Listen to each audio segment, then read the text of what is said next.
नमस्कार दोस्तों, मैं शिखा पारिक स्वागत करती हूँ आप सभी का डीडी राजस्थान के खास कार्यक्रम इनसे मिलिए में। आज के कार्यक्रम में हमारे मेहमान हैं कुणाल राहड़। इनका परिचय देने से पहले मैं चंद पंक्तियाँ कहना चाहूँगी। जब हौसला बना ही लिया ऊंची उड़ान का, तो फिजूल है कद नापना आसमान का। ऐसे ही हौसले और ऊर्जा से परिपूर्ण है हमारे आज के मेहमान कुणाल राहड़। कुणाल राहड़ जी का जन्म झुंझुनू के एक छोटी सी ढाणी में हुआ। उसके बाद उन्होंने अपनी शिक्षा अलग अलग स्थानों से प्राप्त की। बाद में पिलानी से इलेक्ट्रॉनिक्स में इंजीनियरिंग करने के बाद मल्टीनेशनल कंपनी में काम करते हुए इन्होंने राजस्थान प्रशासनिक सेवाओं की परीक्षा दी और न सिर्फ परीक्षा पास की बल्कि 31वीं रैंक भी हासिल की। वर्तमान में ये भारतीय रिजर्व बैंक में अनुसंधान अधिकारी के पद पर कार्यरत हैं और अभी प्रशासनिक सेवाओं में तो इनका सफ़र शुरुआत अब होने वाली है। कुणाल जी, सबसे पहले तो डीडी राजस्थान के परिवार की तरफ से मैं आपको सबसे पहले शुभकामनाएं देना चाहती हूं आपकी सफलता के लिए और बहुत बहुत स्वागत करती हूं आपका इस कार्यक्रम में। शिखा जी, बहुत बहुत धन्यवाद आपका और डीडी राजस्थान का। कुणाल जी, जैसा कि मुझे ज्ञात है कि आपने परीक्षा उत्तीर्ण की है 31वीं रैंक में जी, और आप निकल कर आए एक बहुत छोटी सी ढाणी में और एग्ज़ाम के साथ साथ कहते हैं ना कि बहुत सारी चीज़ें जो होती हैं हमें आगे बढ़ाने के लिए। सॉरी मैम, दोबारा बोलेंगे।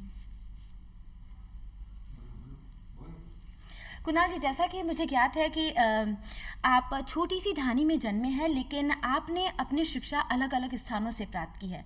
तो ऐसे में क्या होता है कि अपन एक स्थान से दूसरे स्थान पर जाते हैं और अपना फ्रेंड सर्किल पीछे छूट जाता है। तो बचपन आपका काफ़ी इंटरेस्टिंग रहा होगा। जी शिखा जी, जैसा कि आपने बताया, मेरा जन्म झुंझुनू की एक छोटी सी ढाणी में हुआ। ढाणी एक गांव से भी छोटी, एक दो चार घरों की जगह को बोलते हैं। अब पिताजी मेरे ट्रांसफरेबल जॉब में थे, तो मुझे मौका और या यूँ कहूँ सौभाग्य ये मिला कि हर 2-4 साल में नई जगह, नए लोगों से मिलने का मौका मिलता था, नए कल्चर को समझने का मौका मिलता था। और यूँ करते करते करीब 10th क्लास के आसपास, 10वीं कक्षा में, पिताजी को एक डेपुटेशन पे जाने का मौका मिला मुंबई में। तो जब मैं गया तब मैंने देखा कि मैं तो बिल्कुल एक स्मॉल टाउन बॉय की तरह था, कि एक छोटे से कस्बे से आया हुआ, जो कल्चर से अनजान, जो वहाँ की बोली से, वहाँ की रहन सहन की, आप जो चीज़ कहें, मेरे लिए बिल्कुल एक ड्रास्टिक चेंज था, बिल्कुल एक नया चेंज था। और सबसे बड़ा चेंज, जो बहुत शॉकिंग चेंज जो मुझे वहाँ लगा, कि वहाँ तो इंग्लिश में बात करते हैं सब। स्कूल में बच्चे भी आपस में इंग्लिश में बात कर रहे हैं, टीचर भी आपस में इंग्लिश में बात कर रहे हैं। और राजस्थान से पढ़ा हुआ एक लड़का वहाँ गया, तो ऑल्दो पढ़ाई में ठीक था, लेकिन जब क्लास में डिस्कशन की बात आती या सवाल पूछने की बात आती, तो मैं उन बच्चों में बैठा रहता जिसको सवाल का जवाब तो पता है, लेकिन हाथ खड़ा करने में इसलिए झिझक है या इसलिए शर्मा रहा है क्योंकि उसे पता है कि जवाब देना होगा इंग्लिश में, अंग्रेजी में, जिसमें मेरा हाथ तंग था।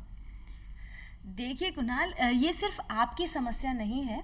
अक्सर देखा जाता है कि राजस्थान से जितने भी स्टूडेंट्स निकल कर जाते हैं, उनमें से बहुत सारे लोगों की ये समस्या है कि वो अंग्रेज़ी पढ़ना जानते हैं, समझना जानते हैं, लेकिन बोलना नहीं जानते हैं। लेकिन इसे हम कमज़ोरी मान लें या इससे डर जाएं, ये तो कोई उपाय नहीं है। इससे आपने कैसे निजात पाई?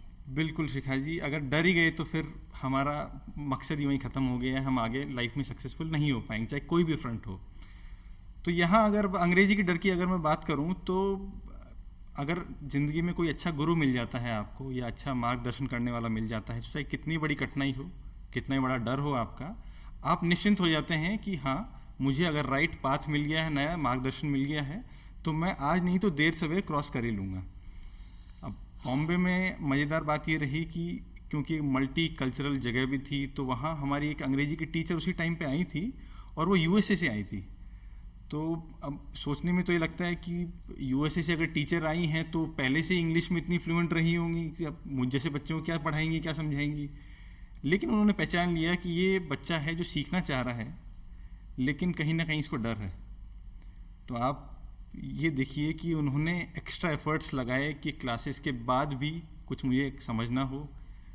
सिर्फ टेक्स्ट बुक तो हर कोई पढ़ता था, लेकिन टेक्स्ट बुक्स के अलावा भी, चाहे वो बेसिक सिंपल डिक्शनरी हो जो हिंदी टू इंग्लिश ट्रांसलेट कर सके, मतलब हमारा तो सोचने का तरीका भी उस टाइम ये हो गया था कि आप सुनते इंग्लिश में हैं, मन में हिंदी में ट्रांसलेट करते हैं, फिर समझते हैं, और जब जवाब देना हो तो वापस वही प्रोसेस करते हैं। रिवर्स हो जाता है, बिल्कुल हिंदी रिवर्स में हो जाता सोचते है। हैं और फिर इंग्लिश में जवाब देते हैं। तो इंग्लिश टीचर एक फेरी की तरह आई और एक कहते हैं ना जादू की छड़ी आप पर घुमा दी और ये डर आपका काफिर हो गया। अच्छा, कहते हैं कि बच्चे की पहली पाठशाला परिवार है और पहली टीचर माँ होती है। अगर इस नज़रिए से देखें तो आपकी मम्मी कितनी स्ट्रिक्ट रही हैं आपके साथ? तो शिखा जी, अब आपने बात कही है कि पहली गुरु या पहली टीचर आपकी माँ ही होती हैं, तो एक बड़ा कोइंसिडेंस सा है कि मेरी माता जी भी पहले बचपन में एक शिक्षिका ही थी, और क्योंकि पापा भी ऑलरेडी जॉब में थे तो फिर डिसाइड किया गया कि परिवार की देखरेख करनी है, बच्चों को टाइम देना है। तो जो बहुत बड़ा सेक्रीफाइस अगर मैं कहूँ मेरी माँ ने अगर किया है तो यही कि फैमिली वेलबींग के लिए, परिवार की वैल्यूज़ को, ये परिवार की जो फ्यूचरिस्टिक प्रोस्पेक्टिव था उन्होंने ऊपर रखा अपनी पर्सनल एम्बिशन से या पर्सनल गोल से। फिर माता जी की अगर टीचर की बात अगर आप कहती हैं तो क्योंकि वो स्कूल में रही थी तो स्ट्रिक्ट एक्सपेक्ट करते हैं हम कि स्ट्रिक्ट रही होंगी, लेकिन इतना स्ट्रिक्ट वो थी नहीं। जैसे और आम बच्चों के घर में भी वही धमकी दी जाती है कि आने दो पापा को बताऊंगी मैं, तो मम्मी भी कहीं ना कहीं वही टूल यूज़ करती थी हमें कंट्रोल करने के लिए। तो पापा को बताती थी, डांट पड़ती थी या नहीं? चलिए, ये तो एक बात है। आपकी फैमिली में और कौन कौन है? मेरे घर में मम्मी पापा के अलावा मेरी 2 छोटी बहनें हैं। एक बहन मेरी इंडियन एयरफोर्स में फाइटर कंट्रोलर हैं, जो फ्लाइट लेफ्टिनेंट की पोस्ट पे हैं फ़िलहाल, और दूसरी बहन है, उन्होंने आईआईटी कानपुर से इंजीनियरिंग की है और अभी एक स्टार्टअप में प्रोडक्ट मैनेजर के रोल में है। आपकी पारिवारिक पृष्ठभूमि को देखें तो लगता है कि काफ़ी पढ़ाई का माहौल आपके घर में रहा है, लेकिन जब बचपन की बात आती है तो शरारतें कहीं ना कहीं ज़रूर होती हैं, और जब हम बड़े हो जाते हैं तो उसके बाद हमें कोई ना कोई शरारत ऐसी गुदगुदाती है कि याद करके एक मुस्कान जैसे अभी आपके चेहरे पर आ ही जाती है। बिल्कुल बिल्कुल शिखा जी, तो अब आपने जिक्र किया है तो मुझे एक इंसिडेंट याद आ गया है। जब मैं करीब 5-6 साल का रहा हूँगा, अब चूँकि हम 3 बहन भाई हैं, तो पापा जब भी कभी टूर पे बाहर जाते थे, वापस आते थे, तो इंश्योर करते थे किसी ना किसी के लिए खिलौना मैं लेके आऊँ। अब छोटी बहनों के लिए तो मोस्टली गुड़िया या इस कोई किचन का सेट या इस टाइप के खिलौने आते थे। मैं थोड़ा क्योंकि शरारती भी था, तो इसलिए मेरे लिए कुछ गन आ गई या फिर एक हाथ से चलाने वाला रोबोटिक जो आपके वीडियो गेम्स जो आते थे उस टाइम पे, वो लाते थे। तो मेरे मन में पता नहीं क्या होता था कि मैं अपने खिलौने तो साइड में रख देता था, उनके खिलौने से खेलता था और उनको खिलौने खेलते खेलते उनके तोड़ देता था। अब वो शिकायत वो जाके करती थी मम्मी को, और मम्मी का जैसे मैंने आपको बताया ही है कि मम्मी मतलब मुझे डायरेक्टली नहीं डांटती थी, हमेशा पापा को ही आती कहती कि भाई पापा को आने दो, तुम्हें बताऊंगी मैं। मतलब गन साइड में रख कर आप किचन सेट से खेले हैं बचपन में। चलिए, ये तो रही बचपन की बात। अब पढ़ाई का माहौल पूरा रहा है और आप कॉलेज बिट से आपने प्लानिंग से किया है, तो कॉलेज लाइफ आपकी कैसी रही? कैसा फ्रेंड सर्किल वहाँ पर था? बिट्स की अगर बात कहें तो एक मिनी इंडिया की तरह है। आप ये मान के चलें कि देश के हर कोने से वहाँ कोई ना कोई स्टूडेंट आता है। ऐसा कोई स्टेट या कोई यूनियन टेरिटरी नहीं होगा जहाँ बिट से कोई स्टूडेंट नहीं आया है। तो मेरे लिए अच्छी बात ये थी कि बचपन से ट्रांसफरेबल जॉब रहा, तो मैं अलग अलग कल्चर्स को देखते आया था। तो मेरे लिए एक ट्रांजिशन या एडजस्ट करने के बाद, जो एक 12वीं क्लास का लड़का होता है, घर छोड़ के हॉस्टल जाता है, जो एक सैड सा फेज होता है, वो मेरे लिए ज़्यादा था नहीं उस टाइम पे। लेकिन बिट्स में सीखने को बहुत कुछ था मेरे पास। मैं कहूँ कि अगर पर्सनालिटी में कोई इंस्टीट्यूट इतना ऐड ऑन कर सकता है तो वो बिट्स पिलानी मैं कहूँगा एट पार एक्सीलेंस था। और ख़ासकर मेरे लिए कि 3rd ईयर या 4th ईयर की बात है, जहाँ जब चुनाव लड़ने की बात आई थी, तो उस टाइम क्या 8-10 हॉस्टल हुआ करते थे और हर हॉस्टल का एक रिप्रेजेंटेटिव चुनना होता था। अब जैसे मैंने बताया कि बिट्स तो एक मिनी इंडिया है, देश के हर कोने से वहाँ लोग आए हुए हैं, तो वहाँ मेरा काम था कि मुझे कन्विंस करना है, डेमोक्रेटिक प्रोसेस है, बैलेट होना है, लोग जाके वोट दे के आएंगे और जिसको ज़्यादा वोट मिलेंगे वही जीतेगा हॉस्टल रिप्रेजेंटेटिव के लिए। तो मेरा काम ये था कि मुझे देश के जो हर कोने से लोग आए उनको कन्विंस करना था कि क्यों मैं आपको अच्छे से लीड कर सकता हूँ, कि क्यों और ये मैंने उनको बताया मेरे पास्ट के थ्रू कि आप देखिए 3 सालों में मैंने ये किया है और आप ये देखिए कि अगले आने वाले 1 साल में मैं क्या कर सकता हूँ। आप हॉस्टल की पोस्ट कोई बहुत बड़ी पोस्ट नहीं होती है, अच्छा कोई बहुत बड़ी पावर्स नहीं होती है, बहुत काम करने का स्कोप नहीं होता, लेकिन जो इनिशियल लेवल जो लर्निंग होती है कि कैसे आप लोगों को कन्विंस करते हैं, कैसे आप अपने आप के बारे में बताते हैं कि देखिए मैं ये हूँ, मैंने ये किया है और आगे ये करना चाहता हूँ। तो जो अनजान लोगों के साथ या उन लोगों के साथ जिनका आपके साथ ना कल्चर मेल खाता है, जो अलग अलग ईयर के भी थे, अगर मैं 3rd ईयर का था तो कुछ उनमें 2nd ईयर के थे, कुछ 1st ईयर, कुछ 4th ईयर, सबको साथ लेके चलने के लिए जो शिक्षा या मैं कहूँगा ये जो इनफॉर्मल एजुकेशन होती है ना, जो आपको कहीं क्लासरूम में नहीं मिलेगी, बिल्कुल, वो बिट्स पिलानी में मैंने सीखा। तो इलेक्शंस आपने फाइट किए, आप जीते? अगर न जीता होता तो शायद इतना ना बता रहा होता तो तो इलेक्शन जीतने में जो सबसे बड़ा आपको लगता है कि किस चीज़ ने आपका साथ दिया? शिखा जी, इसमें तो मैं इंडीड ये कहना चाहूँगा कि आप जब लोगों से मिलें, आप एक प्रॉमिस के साथ जाते हैं, एक वादे के साथ जाते हैं कि देखिए आपने मुझे मेरा काम नहीं देखा है, लेकिन आप ये मान के चलिए कि जो मैं आपको प्रॉमिस कर रहा हूँ, जो डिलीवरी की मैं बात कर रहा हूँ, वो ओवर प्रॉमिस ना करें कभी। आप जितना अचीव कर सकते हैं या जितना पा सकते हैं उतने टाइम, रिसोर्स और एफर्ट्स में वो उनको आप बताएं, और जब भी आप वो अचीव करेंगे तो न केवल खुद को बल्कि जो उस प्रोसेस में इन्वॉल्व थे सबको जो खुशी होगी और सबको जो एक सेंस ऑफ सेल्फ सेटिस्फैक्शन आएगा, मुझे लगता है वही एक फैक्टर था जो मेरी जीत के पीछे सहायक था। तो ओवर प्रॉमिसेस आपने नहीं किए। ओवर प्रॉमिसेस मेरे को लगता है कि लाइफ में भी आप अभी लेकर चलते होंगे कि आप अपने आप से प्रॉमिस कर रहे हैं, जैसे कि आपने एग्ज़ाम पास आउट किया है तो रोज़ आपका एक टारगेट होता होगा कि आज ये करना है, तो अभी भी लाइफ में इस पॉइंट को लेकर चल रहे हैं? बिल्कुल शिखा जी, अगर मैं एग्ज़ाम की बात करूं तो मैं एस्पिरेंट्स को भी कहना चाहूँगा ये कि आप अपने गोल्स रखें और अचीवेबल गोल्स रखें। ऐसे गोल्स नहीं कि आप कहेंगे कि एक दिन में मैं 4 चैप्टर कर दूंगा, एक दिन में 5 चैप्टर कर दूंगा, फिर आप नहीं करते हैं तो एक साइकोलॉजी बन जाती है, जब माइंड भी सेटिस्फाइड होता है कि ठीक है 4 चैप्टर प्रॉमिस किए, एक ही पढ़ा, 1.5 ही पढ़ा, और ये नॉर्मल बात है। ये नहीं होना चाहिए। आप 1.5 ही प्रॉमिस करें अपने आप को, आप प्रॉमिस करें कि मैं ये 10 पन्ने ही पढ़ूंगा दोपहर तक या ये 20 पन्ने ही पढ़ूंगा, और उसको कंटिन्यूसली आप अचीव करें, जो कि बड़ी बात नहीं, क्योंकि आपने गोल ही ऐसा सेट किया है जो अचीवेबल है। जैसे आप कंटिन्यूसली एक दिन के लिए करेंगे, एक वीक के लिए करेंगे, एक महीने के लिए करेंगे, तो आपका दिमाग ऑटोमेटिकली ये एक सेकंड थॉट की तरह लेगा कि नहीं, जो मैंने गोल सेट किया वो अचीवेबल है। और आरएएस भी तो एक गोल ही था। बिल्कुल, और मुझे लगता है कि अगर हम गोल्स बनाते हैं और अचीव करते चलते हैं तो जो एक्साइटमेंट है, जो ऊर्जा अपने अंदर है, वो बनी रहती है और बढ़ती भी है। बिल्कुल। आपने कब डिसाइड किया कि मुझे राजस्थान प्रशासनिक सेवाओं में ही जाना है? क्योंकि प्रशासनिक सेवाओं में जाने के लिए कहते हैं ना कि एक बहुत बचपन से ही एक टारगेट लेकर चलते हैं लोग। शिखा जी, जैसे आपने मेरे इंट्रोडक्शन में भी बताया, बहुत जनरस इंट्रोडक्शन दिया आपने, तो उसमें जब मैं कॉर्पोरेट में काम कर रहा था, जब एक मल्टीनेशनल फर्म में काम कर रहा था, तो वो होता है ना, एक ट्रिगर पॉइंट आता कहीं ना कहीं, जब आपको लग जाता है कि नहीं, अब जो मैं कर रहा हूँ शायद मेरे लिए बहुत कुछ है जो मैं कर सकता हूँ, या इस कैपेसिटी के अलावा मुझे और रोल हैं जो एक्सप्लोर करने चाहिए। तो उस टाइम पे बैंगलोर में मैं था, तो कहीं ना कहीं एक मोमेंट आता जब स्ट्राइक करता है ये चीज़ आपको।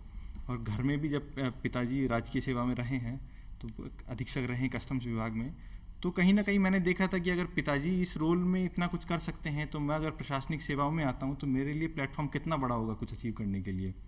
फिर मैंने यूपीएससी की तैयारी की दिल्ली जाके, और उसी प्रोसेस के चलते चलते आरपीएससी के जो आरएएस एग्ज़ाम है उसके लिए मैंने प्रिपेयर किया, और फिर फाइनली सिलेक्शन हुआ। तो जॉब में जाने के बाद इन्होंने डिसाइड किया कि नहीं, ये सब मेरे लिए नहीं बना है, मैं किसी और चीज़ के लिए बना हूँ, तो प्रशासनिक सेवाओं में मुझे जाना चाहिए। देखिए, जब भी कोई गोल हम बनाते हैं, और अगर हम बात करें आरएएस एग्ज़ाम की, तो ये किसी युद्ध से कम नहीं है, और युद्ध को जीतने के लिए एक अच्छी रणनीति का होना बहुत ज़रूरी है।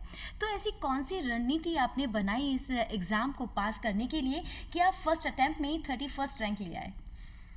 शिखा जी, मुझे लगता है कि सक्सेसफुल अगर मैं हूँ इस एग्ज़ाम में, तो बहुत कुछ ऐसे फैक्टर्स नहीं है जो मैंने नए किए हैं, वो फैक्टर्स आप लोगों को पहले से पता होंगे। लेकिन जो मैं ओवर प्रॉमिस और अंडर डिलीवरी की बात कर रहा था कि आप खुद से ही वादे इतने बड़े कर देते हैं और खुद ही अचीव नहीं करते हैं, तो आपका माइंड एक सेकंड थॉट ले आता है कि ठीक है, पास नहीं हुए तो भी कोई दिक्कत नहीं, नई वैकेंसी आएंगी, नया प्रोसेस शुरू हो जाएगा।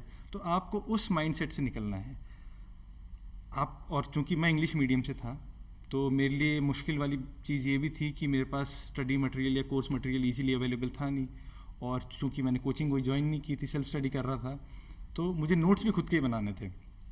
तो आप सबसे पहले यही काम कीजिए कि आप जो बेसिक सिलेबस है या कोर्स है वो उठाइए, उसको 2-3 बार पढ़िए।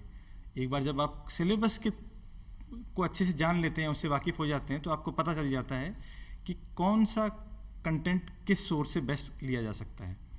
और ये मान के चलिए कि आप और हम सब साधारण आदमी हैं, और अगर आइंस्टीन की बात कहें तो सिर्फ 3% से ज़्यादा हम लोग अपना ब्रेन यूज़ करते भी नहीं है। तो आप बहुत ज़्यादा सोर्सेस को न खंगालें, बहुत ज़्यादा कोचिंग इंस्टीट्यूट के मटेरियल के पीछे न जाएं।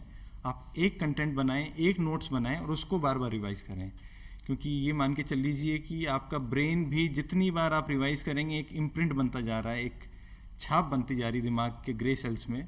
और जिस दिन आप एग्ज़ाम में बैठेंगे, कलम उठाएंगे, तो ये मैटर नहीं करता कि किसने कितना पढ़ा है। जो मैटर करेगा या जिस चीज़ से फ़र्क पड़ेगा एग्ज़ाम में, वो ये है कि कौन पढ़ के उतना रिकॉल करके लिख पा रहा है वहाँ पे। तो revision is the key. Kunal, ये बात और भी ज़्यादा आश्चर्यचकित करने वाली है हम लोगों के लिए कि फर्स्ट अटेम्प्ट में 31st रैंक भी आपने हासिल की और आपने कोई कोचिंग भी नहीं की, आपने सेल्फ स्टडी की है। तो प्रेरणा कहाँ से मिली आपको? इस जर्नी की प्रेरणा तो मैं कहूँ कि घर से ही मिली है। जब पिताजी को मैंने, आप फ़िलहाल अधीक्षक की तरह कार्यरत हैं, तो जब उनको मैंने काम करते देखा तो मुझे लगा कि एक बहुत बड़ा स्कोप है जो एक्सप्लोर किया जा सकता है, बहुत बड़ा प्लेटफॉर्म है, राजकीय सेवाएं आपको देती हैं जिसको एक्सप्लोर किया जा सकता है। और क्योंकि चूँकि बिट्स में जब मैं था तो मेरे सीनियर्स जो थे, जिन्होंने यूपीएससी भी क्लियर किया, जिन्होंने आरपीएससी एग्ज़ाम भी क्लियर किया, और जब मैं सोशल मीडिया के थ्रू उनके पोस्ट देखता हूँ कि आज ये काम किया, और जो सेल्फ सेटिस्फेक्शन उनको मिला, तो मैंने सोचा कि अगर मेरे आसपास वाले, मेरे साथ वाले अगर अचीव कर पा रहे हैं, तो मैं भी तो उन्हीं में से हूँ, बस एफर्ट्स मारने की देरी है। तो जो इनिशियल प्रेरणा अगर आपको हो या इनिशियल इंस्पिरेशन कहो, तो वो तो मुझे फादर से मिली, घर से। और जिस जर्नी में जो सपोर्ट या जो साथ रहा, वो मैंने जब मेरे कलीग्स को या दोस्तों को सर्विस में देखा, तो एक, क्योंकि ये प्रोसेस आरपीएससी की लंबी रहती है, कुछ साल भी निकल जाते हैं, तो आपको एक कॉन्स्टेंट सोर्स ऑफ एक मोटिवेशन चाहिए होता है कि कभी आप डल भी फील करते हो, कई बार आप फील करते हो कि नहीं ठीक है, जिस सर्विस में आप हो उसी में करो, क्यों इतना एफर्ट्स मार के नई जगह जाना चाह रहे हो। तो मैं कहूँगा दोनों का कॉम्बिनेशन है। बिल्कुल, आपने कहा कि घर से प्रेरणा मिली। जब आपको कुछ करना होता है तो ऊर्जा आपके अंदर होती है, और किस तरह से अपने को आगे बढ़ाना है, वो सब जो पॉइंट्स हमारे इर्द गिर्द परिवार में या फ्रेंड्स में ही हमें मिलते हैं। जी। आप जॉब के साथ में एग्ज़ाम फाइट कर रहे थे, और रिजर्व बैंक ऑफ इंडिया में आप जिस पोस्ट पर हैं वो भी एक बहुत ही जिम्मेदारी वाली पोस्ट है, अनुसंधान अधिकारी आप हैं। और दूसरी जिम्मेदारी ये है कि हमें इस टारगेट को भी अचीव करना है, एग्ज़ाम पास करना ही है। तो किस तरह से अपने आप को मेंटली अपने स्टेबल किया कि नहीं, ये काम भी करना है, जॉब तो है ही साथ में, लेकिन मुझे भी जीतना है इस युद्ध को? कैसे मेंटली स्टेबल किया? तो शिखा जी, मैं इस बात पे कहना चाहूँगा कि मैं एग्ज़ाम जैसे यूपीएससी की तैयारी कर रहा था, तो नॉर्मली और एग्ज़ाम्स भी देते रहते हैं, क्योंकि आप एग्ज़ाम्स देते रहते हो तो आपका ब्रेन एक तरीके से एक्टिव रहता है। तो जब मैंने उस टाइम एसएससी का एग्ज़ामिनर दे के कस्टम्स का एग्ज़ामिनर पोस्ट क्लियर किया था, तो उस वक्त मैं एक इंसिडेंट बताना चाहूँगा कि भाभी जी एक मेरी हैं, तो मतलब चर्चा कर रहा था कि मैं आरबीआई में हूँ, अभी छोड़ के वहाँ चला जाऊँ या ना जाऊँ। तो बातों ही बातों में अपने यार दोस्तों से, रिलेटिव से, सबसे बात करते ही हो, तो जब भाभी जी से चर्चा हुई तो उन्होंने कहा कि पिताजी तो ऑलरेडी कस्टम्स में हैं, तुम तो कुछ नया करो। तो तब मुझे एक चीज़ स्ट्राइक हुई कि नहीं, शायद जो भाभी जी बताना चाह रही हैं कि कुछ पोटेंशियल है मेरे में, कि मैं कुछ और अचीव कर सकता हूँ, कुछ बड़ा अचीव कर सकता हूँ, जो ज़्यादा रिस्पॉन्सिबिलिटी वाला रोल हो। तो माइंड में एक चीज़ तो फिक्स हो गई थी कि ठीक है, अब आपको उस गोल की तरफ एफर्ट्स मारने हैं। अब रही बात कि अब ऑलरेडी आप जॉब में हो, तो आपके लिए टाइम निकालना बहुत मुश्किल होता है। तो फिर आप कोशिश करते हो कि कहीं ना कहीं वीकेंड्स पे टाइम निकल जाए, सैटरडे संडे अगर आपका ऑफ है तो, या फिर आप कोशिश करते हो कि जो काम लोग 2.5-3 घंटे या 4 घंटे में निपटा रहे हैं आप एफिशिएंसी के साथ कम टाइम में निपटा लो और जो बचा हुआ टाइम है वो यहाँ स्पेंड कर लो। या फिर आप कोशिश करते हो कि ठीक है उस टाइम के लिए आप सोशल सर्कल जो आपका है वो थोड़ा रिस्ट्रिक्ट कर लो कि ठीक है अभी शादियों में नहीं जाना, किसी ने पार्टी में बुलाया तो नहीं जाना है, ये तो आप कभी भी कर सकते हो बाद में, अभी प्रायोरिटी आपकी ये है। तो मैं कहूँगा अगर आप चीज़ आपके माइंडसेट में अगर प्रायोरिटाइज हैं चीज़ें कि फर्स्ट मुझे ये करना है, सेकंड मुझे ये करना है, थर्ड मुझे ये करना है, तो आप कहीं ना कहीं से टाइम निकाल ही लेते हो। देखिए, जब आपने ठान लिया है कुछ करना है तो टर्निंग पॉइंट कोई भी हो, कोई भी आपको जगाए, प्रेरणा कहीं से भी मिले, अब मनोबल भी अपने को अपने अंदर ही ढूंढना है और टाइम मैनेजमेंट जो आपने कहा उसे हमें ही बनाना है। अगर हम बात करें कि जब आपने कहा कि मैं वीकेंड्स में पढ़ता था तो जाहिर सी बात है कि आपको वक्त बहुत ज़्यादा देना पड़ता होगा स्टडीज़ में। एक टाइम ऐसा आता है कि हम ऊब जाते हैं यार, 2 घंटा 4 घंटा कंटिन्यू पढ़ाई करते करते स्ट्रेस फील होता है, तो किस तरह से आप स्ट्रेस अपना रिलीज करते थे? शिखा जी, अगर आपने ये बात अब कही है तो मैं कहूँगा कि किसी न किसी हॉबी को आपको परस्यू करना ही चाहिए। मैं कहूँगा आप कोई भी हॉबी लीजिए, चाहे आप एज ए राइटर हैं, चाहे आप गिटार प्ले करते हैं, चाहे आप स्पोर्ट्स में हैं, चाहे आप और कुछ नहीं, अच्छा म्यूज़िक सुनना पसंद करते हैं, मूवीज़ देखना पसंद करते हैं, क्योंकि हम इंसान जो है, ह्यूमंस हैं, सोशल एनिमल हैं, उनको एक सोशल बॉन्डिंग चाहिए होती है और क्रिएटिव होते हैं दिमाग से। तो अनलेस आप एक चीज़, मंडेन चीज़, रूटीन चीज़ रोज़ वही करते जा रहे हैं, वही नोट्स पढ़ रहे हैं, वही ऑफिस गए, तो आपकी एफिशिएंसी कम हो जाएगी, इफेक्टिवनेस कम हो जाएगी, आप जो पढ़ रहे हैं वो याद भी नहीं रहेगा। तो क्यों उस परीक्षा की आप तैयारी कर रहे हैं जहाँ लाखों लोग compete कर रहे हैं आपके साथ में, तो आप चाहोगे कि एटलीस्ट जो आपके टूल्स हैं, आपकी टूल्स, आपकी मेमोरी है, आपका ब्रेन है, आपकी राइटिंग प्रैक्टिस है, एटलीस्ट वो तो साथ दें। तो आपको ब्रेन रिफ्रेश करना बहुत ज़रूरी है। तो ऐसे मामलों में जो मुझे अच्छा लगता था, मैं तो वर्कआउट करता था, कभी जॉगिंग के लिए चले गए सुबह या शाम को, कभी योगा ट्राई कर लिया। अच्छा, बीच में मैंने फिर गिटार भी सीखना शुरू कर दिया था कि कुछ नई हॉबी तैयार की जाए।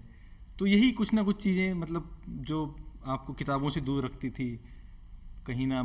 अच्छा, एक चीज़ और करता था मैं कि मोबाइल फ़ोन निकालता था, अब तैयारी में हैं आप, कॉलेज से पास आउट हुए भी काफ़ी टाइम हो गया, लेकिन कुछ दोस्त हैं जिनसे आपने बरसों में या काफ़ी महीनों में बात नहीं की, तो अचानक से उनका फ़ोन मिला लिया और उनसे बात करना शुरू कर दी।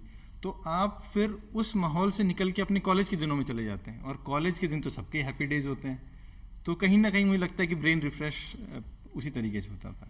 मतलब सीधी सी चीज़ यह है कि हर किसी को अगर अपना ब्रेन रिफ़्रेश करना है तो उसके अपने इंटरेस्ट के साथ उसे जाना चाहिए और अपनी पुरानी मेमोरीज में चले जाना चाहिए कि कट ऑफ हो जाए एक बार को स्टडी से, फिर वापस रिज्वाइन करें। बिल्कुल, ये तो बहुत ही एक साधारण सी बात है कि एक बार कट ऑफ होने के बाद जब हम रिज्वाइन करते हैं तो एक नई एनर्जी के साथ में आते हैं। अगर हम ये देखें, जैसे आपने कहा कि कॉलेज लाइफ तो बहुत ही बिंदास होती है, अच्छी होती है, और अभी हम देखें कि आज आपने अचीव भी कर लिया है काफ़ी कुछ, तो अभी तक ज़िंदगी से जो कुछ भी आपने सीखा उसका अगर हम सार कहें कि हाँ मैंने ज़िंदगी से ये सीखा है। ये तो बहुत गहरी बात हो गई है। ज़िंदगी मैंने ज़्यादा जी नहीं है, लेकिन जितने दशक या जितने साल मैंने यहाँ गुजारे हैं, मैं कहना चाहूँगा कि हार कभी मत मानो आप। मतलब चीज़ें टाइम टेकिंग हो सकती हैं, चीज़ें डीमोटिवेटिंग हो सकती हैं, किसी की भी लाइफ प्रॉब्लम फ्री नहीं होती हैं। आप अगर सोशल मीडिया पे देखते हैं तो आपको सब हंकी डोरी लगता है कि जहाँ सब खुश हैं, सब नए कपड़े पहन रहे हैं, नई पार्टीज़ में जा रहे हैं, लेकिन आप जो उसकी बैकग्राउंड है जो आप देखेंगे तो वो हमारी जैसी ज़िंदगी है। तो आप उन चीज़ों से हटकर उन चीज़ों पे फोकस करो जो आपको पॉजिटिविटी देती हैं, मोटिवेशन देती हैं। तो ये एक मेरे ख्याल से मैसेज भी हो गया हमारे व्यूअर्स के लिए कि ज़िंदगी में सबसे ज़्यादा अहम चीज़ वही है जो आगे आपके काम आने वाली है। सोशल मीडिया या अपने फ्रेंड सर्कल में भी आपको उतना ही इन्वॉल्व होना चाहिए जितनी की आपको आवश्यकता है।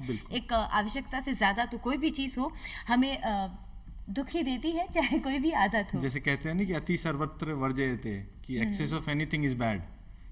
एक्सेस में आप घी भी पी लो वो भी ख़राब है, जबकि घी तो सेहत के लिए अच्छा बताते हैं। तो सोशल मीडिया ज़रूरी है माइंड रिफ्रेश करने के लिए, लेकिन इतना भी एडिक्टिव ना हो जाए कि आपका स्क्रीन टाइम बढ़ गया है, आप घंटों घंटों उस पर गुजार रहे हैं, कुछ प्रोडक्टिव आउटकम नहीं आ रहा है आपके लाइफ में। तो वो बैलेंस आपको बना के रखना है, एक मध्यम मार्ग जिसको बोलते हैं ना, कि एक्सट्रीम्स कहीं भी नहीं लेना है आपको। और अच्छा कुणाल, आपने कोई भी कोचिंग ज्वाइन नहीं की थी, लेकिन ऐसा होता है कि हम कोचिंग ज्वाइन नहीं कर रहे हैं क्योंकि मैं जॉब में भी हूँ, लेकिन मेरे साथी दोस्त हैं जो भी ये एग्ज़ाम दे रहे हैं, उनमें से कई ऐसे दोस्त होते हैं जो हमारे लिए काफ़ी सपोर्टिव होते हैं। हम कोई भी पज़ल होती है या कहीं पर भी अटकते बिल्कुल। हैं तो उन्हीं की मदद लेते हैं। तो मेरे भी ज़िंदगी में ऐसे दोस्त रहे हैं जिन्होंने मुझे कंटिन्यूअसली सपोर्ट किया है। और दोस्त मेरे ऐसे भी नहीं कि भाई हाँ एक जगह के दोस्त हैं, एक स्कूल के दोस्त हैं। पापा का ट्रांसफरेबल जॉब था तो आप मान के चलिए तमाम जगह जहाँ मैं रहा दोस्ती मैंने की, और वो दोस्त तमाम उम्र के लिए बन गए मेरे। तो अब कुछ दोस्त हैं जो यूएस से भी कॉल करते हैं, अब उनसे बात करनी है तो मैं रात में भी जागता हूँ जब उनका डे टाइम होता है, लेकिन कंटिन्यूस सपोर्ट रहा है। और सपोर्ट आप ये मान के चल लीजिए, कभी तो वो एक छोटे से मेल के रूप में आ जाता है, कभी वो मुझे एसएमएस भेज देते हैं कि अब मैंने यूपीएससी के भी अटेम्प्ट दिए जहाँ मैं सक्सेसफुल नहीं हो पाया, तो एक डिप आता है आपकी लाइफ में, रिजल्ट आप इमीडिएटली देखते हैं, उसके 2-4 दिन 5 दिन ऐसे कि मैं सही हूँ क्या जर्नी पे, क्या मैं अचीव कर रहा हूँ नहीं कर रहा हूँ। तो जब एक सिचुएशन आती है जब आप बहुत कंफ्यूज होते हैं, डीमोटिवेटेड होते हैं, उस टाइम जो आपका बैकबोन या बैक सपोर्ट बन के आते हैं वही फ्रेंड्स होते हैं। तो मेरी ज़िंदगी में भी ऐसे दोस्त रहे हैं, वो मेरे आरबीआई के फ्रेंड्स भी रहे हैं, मेरे बिट्स के तो बिल्कुल दोस्त रहे हैं। और वो दोस्त मतलब भी मान के चलिए कि ऐसा नहीं है कि एक एक एक पर्टिकुलर प्रोविंस से हैं, अब तो पूरी दुनिया में शायद वो फैल चुके हैं। और आप अगर सपोर्ट आ रहा है मेरे तो मैं तो यही कहूँगा कि पूरी दुनिया से सपोर्ट आ रहा था उस टाइम पे कि नहीं, whatever you are trying to pursue, stay put, वहाँ रहिए, डटे रहिए, आज नहीं तो कल पॉजिटिव होने ही वाला है। तो जो पॉजिटिव एनर्जी बनती है, जो बोलते हैं ना कि इट्स जस्ट अ रिफ्लेक्शन, एक मिरर की तरह, आप जैसी एनर्जी क्रिएट कर रहे हैं आपको वही मल्टीफोल्ड होके मिलेगा, काफ़ी गुना होके मिलेगा। तो उन दोस्तों ने जो उस टाइम पे पॉजिटिव माहौल बनाया है वही मुझे लगता है कि बहुत हेल्प करता है मेरी है जर्नी में। देखिए, आरएएस आपने फाइट किया, आप पास आउट भी कर गए, लेकिन ये परीक्षा जो है सम्मिलित सेवाओं के लिए है। इसमें से आपने किस सेवा को चुना या किसे प्रेफरेंस दिया है? जी शिखा जी, आपने बिल्कुल सही कहा है कि संयुक्त सेवाओं की परीक्षा है, तो इसमें पुलिस सेवा भी है, इसमें अकाउंट सेवा भी है, इसमें ट्रांसपोर्ट, इसमें डिस्ट्रिक्ट एक्साइज ऑफिसर, कई तमाम तरह की सर्विसेज इसमें आती हैं। मैंने जिसको प्राथमिकता दी थी वो राजस्थान एडमिनिस्ट्रेटिव सर्विसेज हैं, जो प्रशासनिक सेवा है, जिसकी शायद first posting as an SDM लगती है। तो उस सेवा को मैंने प्राथमिकता दी या प्रेफरेंस दी, और मेरा रीज़न ये रहा कि आप ये मान के चल लीजिए कि इतना बड़ा देश है, इतना बड़ा प्रांत है, अगर कुछ अचीव कर पा रहे हैं, आप ये मान के ये देखिए कि हम पोलियो फ्री हैं आज। इंडिया ने मार्स पे मिशन भेजा सक्सेसफुली। जब देश में सिर्फ 17% लिटरेसी रेट थी आज़ादी के टाइम पे, उस टाइम हमने चुनाव कराए, सबको वोट का अधिकार दिया और सक्सेसफुली हमने चुनाव कराए। वो प्रशासन की, अगर प्रशासन नहीं होता तो हम नहीं अचीव कर पाते। तो कितना बड़ा फलक्रम या कितना बड़ा एक प्लेटफॉर्म प्रशासन रखता है अचीव करने को, एक ऑलमोस्ट इम्पॉसिबल टारगेट जैसे वो होते हैं। तो एक चैलेंजिंग जॉब जो मुझे चाहिए था, तो मुझे लगा कि प्रशासनिक सेवाएं ऐसी एक अवसर मुझे प्रदान करेंगी कि मैं जो मेरे चैलेंजिंग एम्स हैं या ड्रीम्स हैं वो मैं पूरे कर सकूं। एक सपना आपका पूरा हुआ, लेकिन ज़िंदगी बहुत बाकी है, तो फ्यूचर में आपकी क्या प्लानिंग्स हैं? फ्यूचर में तो थोड़ा सा कंफ्यूज हूँ मैं इस टाइम पे कि अगर आरपीएससी तो स्टेट लेवल का है, इससे ऊपर एक यूपीएससी भी है कि आप वही चीज़ इंडिया लेवल पे अचीव अगर कर पाते हैं तो बहुत बड़ी बात होगी। वरना इस सर्विसेज में भी जो मैं सोच के आया था कि क्योंकि बहुत सारे कल्चर, बहुत सारे लोगों से मैं मिला हूँ, तो आप देखते ही, आप लोगों से मिलते ही एक चीज़ जान जाते हैं कि हाँ ये चीज़ है जो इम्प्रूव हो सकती है, सिस्टम में ये चीज़ है, ये खामी है जिसको शायद मैं अगर होता तो इस तरीके से बेहतर करता। वो चीज़ें आपकी अपब्रिंगिंग से आती हैं, आपके फ्रेंड सर्कल से आपको लगता है, एजुकेशन सिस्टम से आपको पता लगता है। तो मुझे लगता है कि जो समावेशी कल्चर या जो अपब्रिंगिंग मेरी रही है इन सारे फैक्टर्स से, उनसे कहीं ना कहीं मैं कुछ अच्छा ही करूँगा आगे जाके, और उसी के लिए मेरा एफर्ट्स रहेगा। और दूसरा जो मुझे आगे करना है कि अपना नॉलेज है वो कभी भी मैं आउटडेटेड नहीं होने दूंगा, कॉन्स्टेंटली कुछ ना कुछ नया मैं सीखना चाहूँगा।